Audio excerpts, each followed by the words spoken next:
મિત્રો આજના વિડીયોની અંદર તમને મિત્રો હેપી બર્થડેનું જોરદાર એક પોસ્ટર બનાવતા શીખવાડીશ। આગળ તમે એ સ્ક્રીન ઉપર જોયું એવું બરાબર। તો એવું પોસ્ટર બનાવવા માટે તમારે એલાઇટ મોશન એપ્લિકેશનની જરૂર પડશે। તો એલાઇટ મોશન એપ્લિકેશનની લિંક તમને ડિસ્ક્રિપ્શનની અંદર અને મારા ટેલિગ્રામ ગ્રુપની અંદર તમને મળી રહેશે, તો ત્યાંથી તમે ડાઉનલોડ કરી લેજો બરાબર। ડાઉનલોડ કર્યા બાદ એપ્લિકેશનને ઓપન કરશો એટલે આ રીતના તમને કંઈક એનો ઇન્ટરફેસ તમને જોવા મળશે। તો સૌથી પહેલાં તમે ઉપર અહીંયા ક્લિક કરી એલાઇટ મોશન એપ્લિકેશનને સાઇન ઇન કરી લેવાનું છે અને પછી નીચે તમારે પ્રોજેક્ટવાળા ઓપ્શન ઉપર ક્લિક કરવાનું છે બરાબર।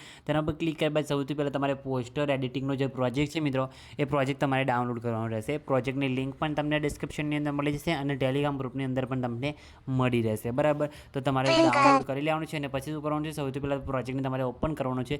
એકદમ આસાનીથી તમને આવો વિડીયો પોસ્ટર બનાવતા શીખવાડીશ। તમારે કંઈ કરવાનું નથી, ખાલી તમારે સૌથી પહેલાં તો પ્લસ ઉપર ક્લિક કરી મીડિયા ઓપ્શન જવાનું છે અને અહીંયાથી તમારે એડ કરવાનું રહેશે બેકગ્રાઉન્ડ બરાબર। તો આ રીતના સિમ્પલી તમારે બેકગ્રાઉન્ડ લઈ લેવાનું છે અને બેકગ્રાઉન્ડને ખેંચીને તમારે નીચે સૌથી પહેલાં તો લાસ્ટમાં અહીંયા લાવી દેવાનું છે। એટલે આ રીતના બેકગ્રાઉન્ડ તમારે કંઈક સેટ થઈ જશે।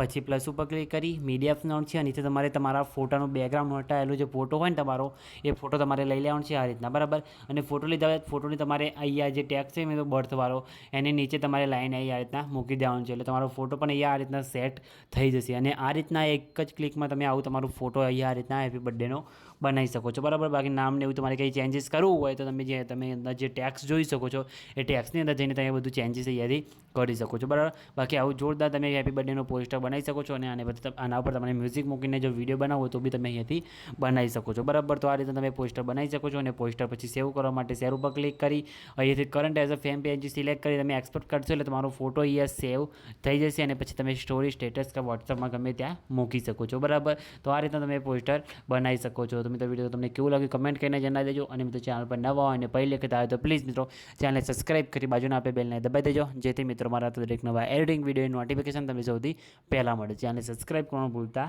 નહીં। તો મિત્રો મળે બીજા એડિટિંગ વિડીયોની અંદર, ત્યાં સુધી જય માતાજી।